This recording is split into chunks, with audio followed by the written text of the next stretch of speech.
everyone and welcome to the Anime Zillia, and thank you for joining me as we talk about episode 12 of the Tower of God anime series. An action-packed episode filled with mystery, action, friendship and betrayal. Yes, the act of betrayal did surprise me quite a bit. However, I think it's more credit to the episode that it did a great job in hiding Rachel's expressions and her body language towards the end of the episode, which helped makes the twist all that more shocking. More on that though in a minute. I'll go into why I believe they hide it and what techniques they use in about a second. But first, let's talk about the Princess of Jihad that makes her appearance, and that is Yuri. And finally, we get to see a glimpse of her power. And it is mentioned that she is a ranker princess, making her, from my understanding, someone that's cleared the tower, but also someone who's also inherited the powers of being a Princess of Jihad. Meaning that she is on a whole nother level than people like we know of Anak and Endorsi.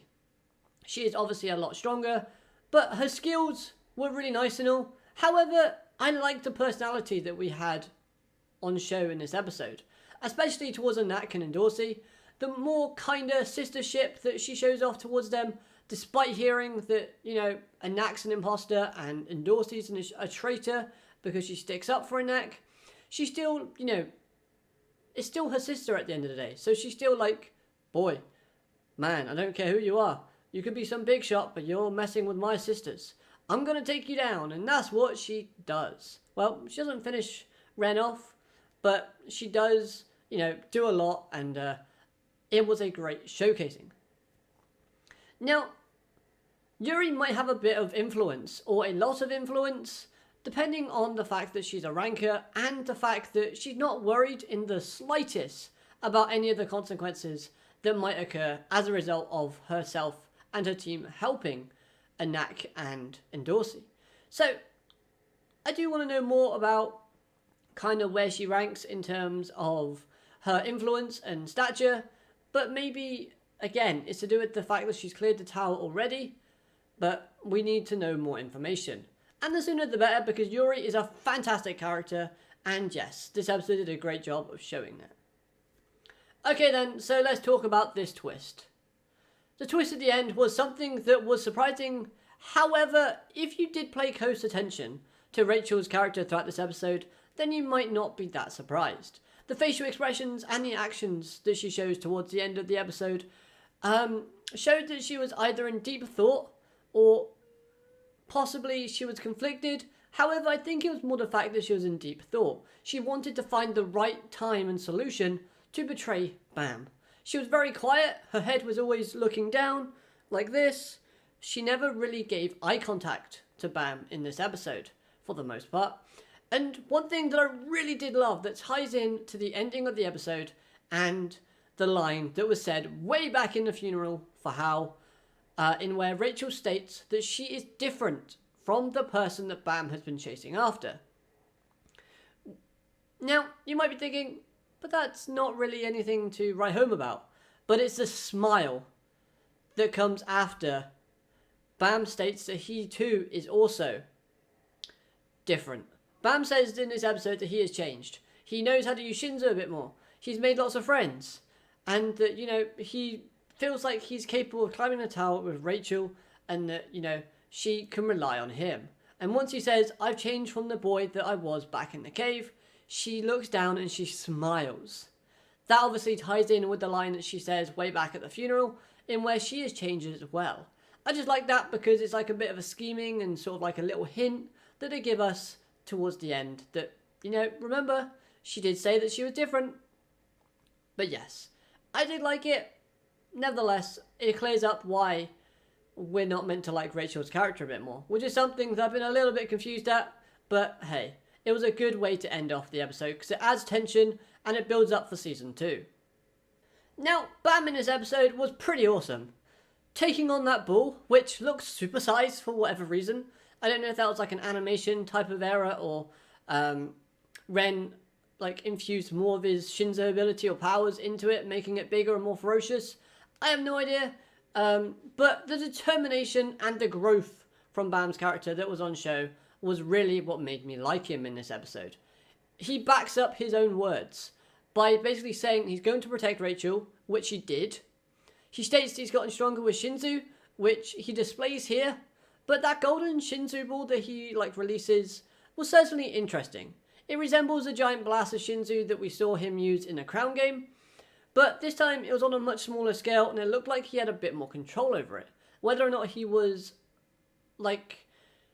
conscious of the fact that he was using this ability is up for debate at this point. We don't know that he kind of looked down at his Shinzo absorb thing, power up, thinking, hold on, this is different. We didn't see that. Nothing changed in his facial expressions or anything like that. However, this makes me think of two possibilities. Number one, the Golden Shinzu is like a stronger upgrade of the blue form of Shinzu that we currently know of and that we see. Similar to how Goku's Super Saiyan form is a lot stronger than his base form.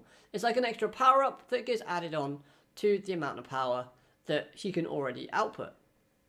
Or number two is something unique to only irregulars, because both Rachel and Bam are irregulars and they both had that weird glowing hand thingy. So we're going to have to see what that's all about moving forward.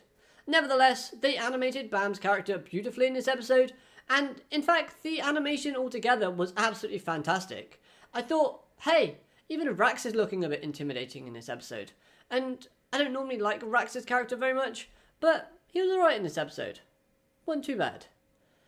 Khun's brother was interesting. It's another character that's looking to disrupt the ways of the tower, and he's also an outcast, like Khan himself, so that's pretty cool. But the thing I find interesting about this character is that he just likes to create fun in chaos. Which, yeah, we can see that. Most people like to do that. And it adds a bit of more characteristics and more layers to his character that makes me want to know a little bit more. I respect Khun's character for not jumping at the chance to go see Maria. Instead, just choosing to stand his ground and show that, he has had some good character growth and he's willing to stick by his friends. And was it just me, or did this scene right here, anyone else think of Kaneki from Tokyo Ghoul when seeing Khan's brother? No. Might just be me. Oh well. And finally, Quint catches on and asks why there seems to be a lot of tension between Leiroro and Hong Sung-yu. We don't get an answer from Leiroro, but still, it's good to see that even Quint is smart enough to read the room. So, that's pretty cool. I don't think Quint's a dumb character, but he hasn't shown, a lot of smarts recently. If you were to rank, the rankers in smarts, obviously it's going to be Hong Sung-yu, Leiroro, and then it's going to be Quint at the bottom. But I like to see that Quint is actually a bit more capable of smart thinking and thinking ahead and reading things and seeing things. It makes his character a little bit more interesting, in my opinion. So overall, I thought this episode was absolutely fantastic. It showed off some really good and impressive characters while building up tension and plot progression for Season 2. And was it too shonen with the whole friendship references and believing in your friends? Yeah, it was. But honestly, I don't mind that. It's not a bad thing in my personal opinion. It might be slightly different than what the original webtoon comics are all like, but at the same time, I think it works. I quite like it. Yes, it might change a few characters from what I've read and what I've seen so far, from comments from other people, but at the same time, it kind of works with Bam's character, because we've seen that scene with him walking or marching with all of his friends, and there's been that whole emphasis on that friendship list and everything else like that. So they've been building up to the idea that these people have got to stick together because they're friends and they're going to climb the tower. Yes, it's a cliche. Yes, it's been done to death, but at the same time, I still found it enjoyable.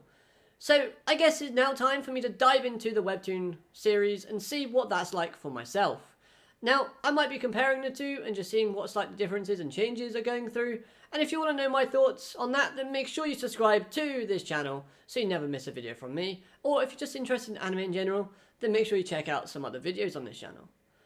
And if you already are a member, if you already are a subscriber to this channel, then stick around because there is obviously going to be more Tower of God content coming in the future. So if you like the video, make sure you hit that like button. If you dislike it, then dislike the video, but then let me know why. Constructive criticism is always a good thing, considering I'm trying to change out the way that I present things and make it a little bit more interesting for you watching the video. Please let me know all your thoughts down in the comment section below on this episode. I'm very interested to see what you have to say. Good or bad, your opinion always matters. Other than that, I hope you have an amazing day. Alligator, matane, goodbye. Now, one other thing that was kind of interesting that I don't really understand or kind of see how they're going to go forward with it, but we see the red-haired female character that was in that gimp suit and that said she was dropping out, returning. And now, it was stated that she's a navigator, which kind of piqued my interest a little bit, because I was just thinking, why was she able to enter? But then I remembered that I kind of always thought that maybe herself and Hong Sung-yu were always in like a kind of joint agreement, so maybe it's got something to do with that. Again, it's a very interesting concept of seeing this character return, because it just adds that little bit more suspicion to the things that are going on. She might even be with Laboro, who knows, but at the same time, again, it's one of those things they're building up for to kind of tell us more in Season 3. I'm not sure if there's 13 episodes to this series. I read somewhere that there is, but at the same time, this episode itself seems like a very conclusional episode. Certainly a good cliffhanger if they do end it there. But it's just a little bonus bit I forgot to add in, so hope you enjoyed it. Anyway, alligator, matane, goodbye for real. Well, until, the next video. Not like, ever.